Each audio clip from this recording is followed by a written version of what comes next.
In our former lectures, we treated of the being, character, perfections, and attributes of God. What we mean by perfections is the perfections which belong to all the attributes of His nature. We shall, in this lecture, speak of the Godhead. We mean the Father, Son, and Holy Spirit. There are two personages who constitute the great, matchless, governing, and supreme power over all things, by whom all things were created and made, that are created and made, whether visible or invisible, whether in heaven, on earth, or in the earth, under the earth, or throughout the immensity of space. They are the Father and the Son, the Father being a personage of spirit, glory, and power, possessing all perfection and fullness. The Son, who is in the bosom of the Father, a personage of tabernacle, made or fashioned like unto man, or being in the form and likeness of man. Or rather, man was formed after His likeness, and in His image. He is also the express image and likeness of the personage of the Father, possessing all the fullness of the Father, or the same fullness with the Father, being begotten of Him, and ordained from before the foundation of the world, to be a propitiation for the sins of all those who should believe on His name, and is called the Son because of the flesh, and descended in suffering below that which man can suffer, or in other words, suffered great sufferings, and was exposed to more powerful contradictions than any man can be. But, notwithstanding all this, He kept the law of God, and remained without sin, showing thereby that it is in His power of man to keep the law, and remain also without sin,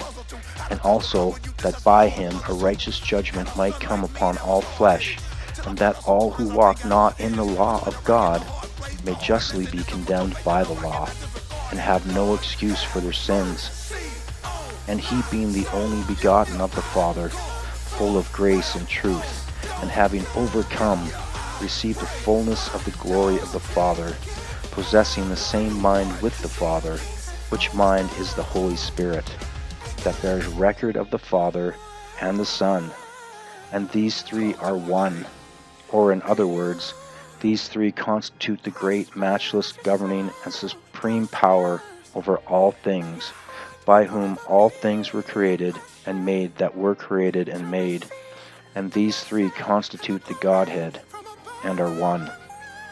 The Father and the Son possessing the same mind, the same wisdom, glory, power, and fullness, filling all in all. The Son being filled with the fullness of the mind, glory, and power, or in other words, the Spirit, glory, and power of the Father, possessing all knowledge and glory, and the same kingdom, sitting at the right hand of power, in the express image and likeness of the Father, mediator for man, being filled with the fullness of the mind of the Father,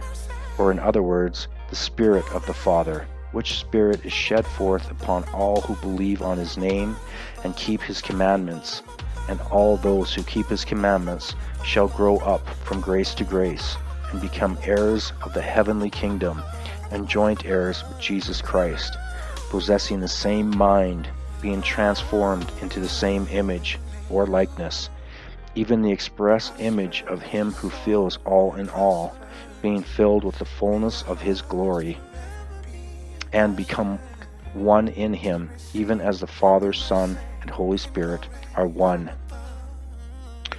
From the foregoing account of the Godhead, which is given in His revelations, the saints have a sure foundation laid for the exercise of faith unto life and salvation, through the atonement and mediation of Jesus Christ, by whose blood they have a forgiveness of sins, and also a sure reward laid up for them in heaven, even that of partaking of the fullness of the Father and the Son through the Spirit. As the Son partakes of the fullness of the Father through the Spirit, so the saints are by the same Spirit to be partakers of the same fullness, to enjoy the same glory. For as the Father and the Son are one, so in like manner the saints are to be one in them. Through the love of the Father, the mediation of Jesus Christ, and the gift of the Holy Spirit,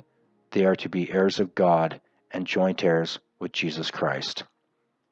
End of Lecture 5th.